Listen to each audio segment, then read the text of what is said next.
it is Blair again with Cooking with Blair, and I am actually outside of my grandmother's house because nobody would be quiet enough to allow me to do this for you guys. But I digress. Anyway, this recipe is my crawfish etouffee. It is very easy to make. It's pretty quick. This video is about the timing of how long it takes to really prepare for it, with the exception of you cutting up your seasoning. It's very easy. It tastes really good. It's a lot of fresh ingredients, and there's some shortcuts that I'll include in this video to kind of help you along, give you good flavor, good Southern Creole flavor straight from the bayou. Anyway, I hope you guys enjoy. Make sure you subscribe to my channel. Share. This one, my son Randall actually helped me film this one, and he chopped my seasoning. So get those kids involved in their kitchen so they can be self-sufficient, okay? And just a little tidbit to add. I know this has nothing to do with cooking, but if you're thinking about starting something and you're not too sure where you want to go, what you want to do, just do it. I don't have a professional camera right now. I'm using my phone. I am literally outside on my grandmother's porch doing this, making sure I have a great introduction to let you guys know that, hey, I love to cook. This is how I spread love. This is how I show love. This is what I really want to do to kind of entertain you guys and give you some good home cooked meals that you can do for yourself. See y'all later. Wow, hope you enjoy. Okay, so these are Louisiana crawfish tails. They've already been washed, and I like to season mine, so I'm going to start with garlic powder. If you've seen any of my other videos, you've seen this garlic powder a few times. Like I said before, it is one of my favorites. This is Tony's Chachere's. Everybody struggles with that, but that's how we pronounce it. I may have pronounced it wrong. I really don't care. But if you don't have that locally or you don't have access to it, you can use any Creole seasoning. That's granulated onion powder. I get these huge bottles from Costco or from Sam's, whichever you choose, and they're pretty inexpensive. And also some dried parsley here. So I'll go ahead and season the crawfish tails directly. Like I said, they're all washed and ready to go. All of that fat has been rinsed off of them. And you just mix that around a bit. This is about 2 pounds. It's a little under 2 pounds. It makes enough to feed a family of maybe about 6 or more, depending on how you guys eat. But this actually makes a lot of crawfish etouffee. So, moving right along. Next thing we're gonna add is a stick of butter, and you're gonna add your vegetables, which includes 1 onion, 1 green bell pepper, 1 red bell pepper, about 2 stalks of celery, about 3 stalks of green onion, and a clove or 2, about 2 cloves of garlic. So what you do is you mix all that together, cook that until your onions are a little transparent, because you are going to cook this a little while longer as you're cooking your crawfish and you're adding your crawfish. So once that takes place and those vegetables are cooked down pretty well, you add your crawfish. So you're gonna let that cook for just a little while. You do not want to overcook them and have them all, weird tasting. Just kind of, you don't want them with a bad texture. Anyhow, you just mix that all up, and you're just gonna let that, kind of cook a little bit, really until you start seeing a little bit of broth from your vegetables and your crawfish. So you're not going to let that cook a very long time. That's the only thing you want to see from that. You're not trying to overcook them at all. So this is where you'll see that broth kind of cooking. Doesn't that look good? And it smells so wonderful. So once you get to that point, you can add some tomato paste. You can really add the 6-ounce can. here. You know, it's gonna make a good bit.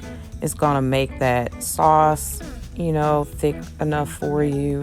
And it won't be too tomatoey because we're gonna add some other seasonings and some other things to take away from that. But it is going to be absolutely amazing. But I like to cook my tomato paste down a little bit. And then after that, you can start to add in some flour to give it that little off, you know, kind of like that little off color where it's not completely red like a marinara or anything like that. Étouffée is a little different. It has like a slightly different color. It's a bit lighter than having like some meatballs or spaghetti or something like that. So you add your flour and you can cook that down a little bit. Some people will use roux, and I just don't like adding all of that extra fat. That's just my preference, which is why I love to use real butter. I don't like to use anything else. So here I'm gonna add some diced tomatoes, and you're gonna add about a half a cup of diced tomatoes. This is the kind of, you know, that I use, but you can also use some fresh tomatoes if you'd like to. This is much quicker. So the purpose of this recipe is to throw this in the pot, get it going, and feed my family. I am not trying to be standing over this pot for hours. This is not a meal that should take hours. So I'm seasoning this again with some Tony Chachere's just to season that sauce. I put some more garlic powder, some onion powder, and I will also put a little bit of basil as well to give it a little kick. You can choose to use fresh basil. This time I use some dry basil, but whichever you prefer is fine. It just depends on how much time you have. Like I said, this is a quick recipe. So after you have added all of those seasonings, you can go ahead and start mixing that in. Once you get this mixed in pretty good, you can cook it for just a minute or so just to kind of get that flavor going. Then you can start adding some water. So I choose to add water because I'm going to add a little bit of a kick towards the end, which is something that most people don't do, but to me it makes it taste amazing. So you're going to stir that up. With the water, I've added probably about 2 cups of water because keep in mind it has already kind of made a little bit of a broth already, and you don't want it to be too thin. I probably added a little more than 2 cups, maybe about 3 or 4, but you'll have to kind of case it, you know, to how thick you want your étouffée to be. I choose to thicken mine later, so I'll put in a few cups of water there, and then this is how I thicken mine. So I put about a cup of flour and added about a half a cup of water to thicken it. This is a quick way. This is to avoid using roux. This is to avoid having to brown anything and to make this quick recipe. So I put a little bit of browning seasoning directly into this. And this is just a thickener. So flour and water, and make sure it is cold water and you mix it well. If you do not put cold water, it will be clumpy and it will not work as a good thickener. So quick trick to that. I start stirring my pot before I start mixing it in. So I pour it towards the spoon so it will not lump up. Because keep in mind it's cool and you're adding it to your hot mix here. So make sure that you're stirring while you're pouring. I know it may be a little tricky, but this is what I do just to make sure it's all the way throughout the mix and that it's not clumping up and it won't taste all weird and you won't have any floaties in there, any flour floaties in your mix. So keep that in mind. You can also use a whisk if you don't trust yourself. That's just my method of doing it because I've done it forever and I use that trick here and there. So you mix it and see it's getting thicker as we've put the flour mixture into the pot. I'm sure I'll get the technical name later. I call it a flour mixture. I don't know. There's different people call it different things, but that's what I call it. So it's time for that big reveal. The last ingredient is 1 cube of beef bouillon.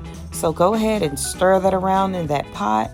Make sure it is melted and let this cook on low for about 15 minutes uncovered. Trust me, you don't want to cover this pot. And there we have it.